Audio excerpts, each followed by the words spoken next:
Диана Турлыбек, Надир Хамдин, телеканал ЖТСУ. Полное погружение. Сотрудники Департамента государственных доходов области ЖТСУ ищут нетрадиционные методы борьбы с коррупцией. На этот раз специалисты прошли своеобразный тренинг, став участниками психологической командной игры с криминально-детективным сюжетом «Мафия». Налоговики почувствовали себя как в роли коррупционеров, так и защитников закона. Гульнас Мустафа продолжит тему.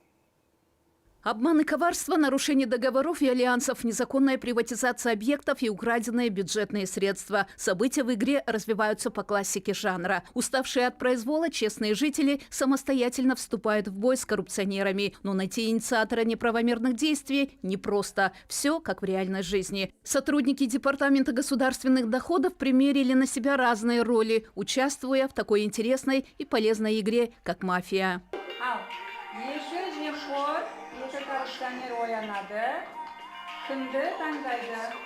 Игра состоит из двух основных компонентов – психологического и математического. Не обойтись без аналитики и интуиции. Используя эти качества, коррупционер может искусно изворачиваться, маскируясь под законопослушного гражданина, а честный человек сможет вовремя распознать ложь. Были споры и разногласия. При этом одни игроки предпочли отмалчиваться, другие, наоборот, активно и шумно участвовали в обсуждении. Все, как и в реальной жизни, поделились участники.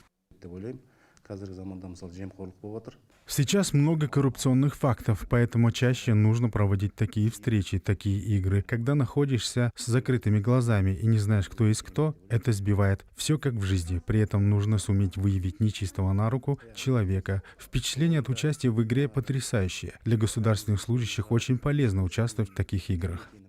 Руководство Департамента государственных доходов области ЖТСУ не случайно привлекает к игре своих сотрудников. Сегодня коррупция является самой актуальной темой, борьба с которой ведется повсеместно. Здесь эффективны все средства. Сегодня у нас участвует молодежь, которая никогда в практике с этим не сталкивалась, но сегодня они в процессе игры поняли, каким путем вообще вот это возникает понятие, с чего это начинается, когда например, будем говорить, утрированно чиновник там, злоупотребляя своим служебным положением, делает предложение, которое не входит его в обязанности.